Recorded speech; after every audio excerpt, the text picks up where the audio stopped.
जिल्ह्यात विक्रमी संख्या नोंदवणाऱ्या मराठा मोर्चांचं लोण गावागावातही पोहोचले। कारण महाराष्ट्रातल्या तब्बल 22 ते 25 हजार ग्रामपंचायतींनी मराठा समाजाच्या मागण्यांबाबत ठराव संमत केलेत।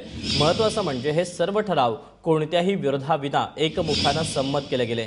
विशेष म्हणजे साताऱ्यातल्या गुंडेवाडी या गावानं चक्क गावाचं नावच बदलून मराठा नगर असं नामकरण करून घेतलं। यानंतरही अनेक गावातून मराठा मोर्चांना पाठिंबा देणारे ठराव संमत होतील अशी माहिती आहे।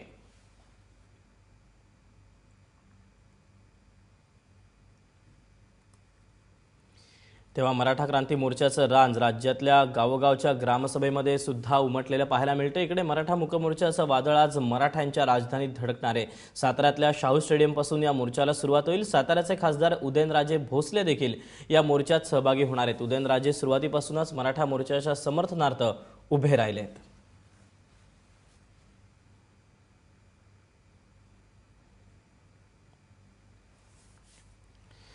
यानंतर थेट जाऊयात साताऱ्याला। आमचे प्रतिनिधी राहुल तपासे आपल्यासोबत आहेत। राहुल, एका गावाचं नाव मराठा नगर होते, त्यामुळे निश्चितच आज चैतन्य पाहायला मिळत असेल।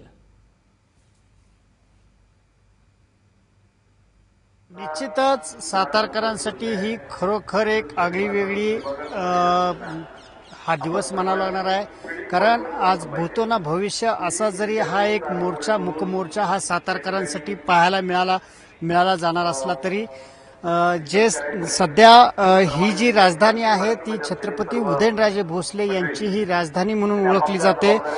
13वे वंशज छत्रपती उदयनराजे भोसले या ठिकाणी या मोर्चामध्ये सहभागी होणार आहेत। हाच या मोर्चामधला सगळ्यात मोठा एक वैशिष्ट्य मानावे लागणार आहे। आपण सध्या आता जिथे उभे आहोत तो शिवाजी सर्कल म्हणून ओळखलं जातं। या शिवाजी सर्कलच्या परिसरामध्ये सर्व मोर्चेकरी एकत्र होणार आहेत।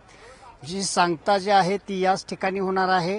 या ठिकाणी येण्यासाठी जे साताऱ्यामध्ये जे रस्ते आहेत ते संपूर्ण रस्ते हे प्रत्येक गावाला त्या बाजूने येण्यासाठी विभागून दिलेले आहेत।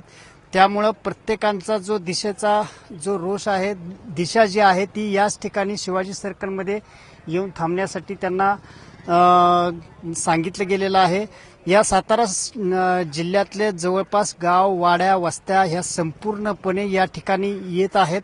आता हे येण्यासाठी जे निघालेले मार्ग आहेत त्या मार्गावरती संपूर्ण ठिकाणी अनेक ठिकाणी सेवेकरी त्याचबरोबर पोलीस यंत्रणा मोठ्या प्रमाणात राबवली जाते।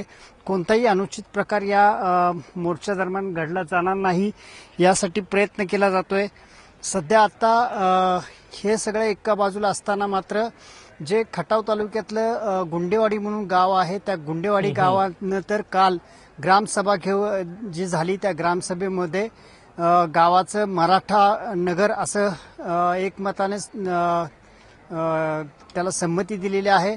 एकंदरीतच या छत्रपतींच्या राजधानीमध्ये हा जो मुकमोर्चा आहे मराठ्यांचा तो निश्चितच इतर जिल्ह्यांपेक्षा मोठा राहील असंच एकंदरीत म्हणायला काय हरकत नाहीये।